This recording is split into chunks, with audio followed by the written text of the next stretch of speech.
میرے عزیزو، شمعون قرینی نے یسوع مسیح کی صلیب اٹھائی اور یسوع مسیح نے اس کے گناہ، جب اس شخص کو رومی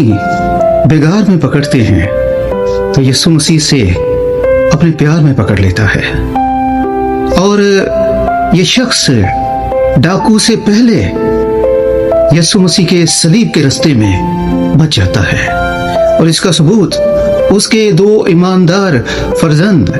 روفس اور سکندر ہیں، جن کے نام مرکس کی انجیل کے 15 باب اور 21ویں آیت میں ملتے ہیں، اور پھر روفس کا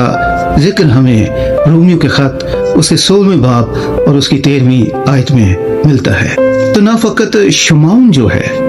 یہ یسوع مسیح کی صلیب کے وسیلے بچ گیا،